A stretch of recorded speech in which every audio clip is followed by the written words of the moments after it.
Hello everyone, this is Group 5 and today we're gonna learn something new. This video teaches us an easy way to study better.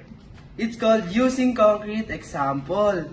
What does it mean? Sometimes, lesson can be hard because they talk about big ideas that we can see. For example, the idea of gravity sounds hard to imagine. But if you think of an apple falling from a tree, that's a concrete example. It helps you picture what gravity really does. So instead of just remembering the words, Your brain remembers the picture or story. that makes learning Easier and more fun! Why to help you learn? Your brain likes real and clear things. When you use examples that you can imagine or have seen before, your brain says, Oh, I know what that means. this helps you remember your lessons longer and understand them better. Ang hirap-hirap naman itong science. Kaya nga. Ano kaya pwede natin gawin paraan para maalala natin yung mga terminologies? Mayroon ba kayong mga learning strategies? Yung concrete examples. Yung i-apply sa real life yung mga terminologies para mas maintindihan? Oo. At ito yung mga terminologies natin. Example, gravity. Peram ako. Pag nahulog yung pen, gravity yon. And sa solid, ano yung pwede nating example? Solid, mga bakal o kaya ito, kasi matibay siya. Ang galing mo naman! And for the liquid, Ito, tubig. Ito, milk tea. Wheat. Oo. sa gas, Sa gas, yung mga usok na nilalabas ng noli.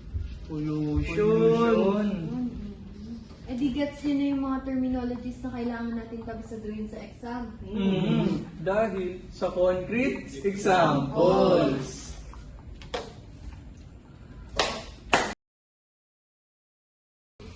Hello guys, we're going to review about the percentage, which is our topic last week. So let's recall the definition of percentage. It is a way of expressing a number as part of 100. Since upcoming exam na natin next week, we're going to use concrete example as the way of your reviewing para mapadali yung pagre-review nyo. Ang concrete examples is application to real-life situation. So, since ang topic natin is all about percentage, meron ba kayong example on how nyo na-apply yung percentage in your real-life situation? Lisa. Yes, Ryan? So, ito pong bag na to, for example lang, nabili ko siya ng 1.5 and nakita ko rin kasi na 20% discount. So, nabili ko siya 1.3 and pasok siya sa budget.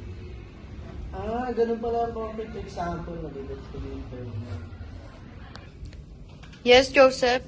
So, example po is, nagbigay po yung lolo ko ng regalo na pera. And since apat po kami, paghahatian po namin yun. Pwede 25% kayo magkakapatid.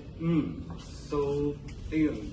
Maghahatian kami and Papasok yun sa saan yun? Concrete example. Yun! Okay, nagets ko na yung percentage dahil sa concrete example. Ayun yung binigay natin example. Mas buti na lang lumawak ang pagkaintindi natin.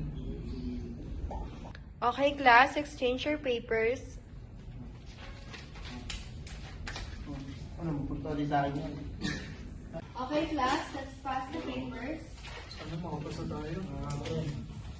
So, checking na ako ng scores. Wow, ang tataas niya. Anong ginamit yung learning styles? Concrete examples!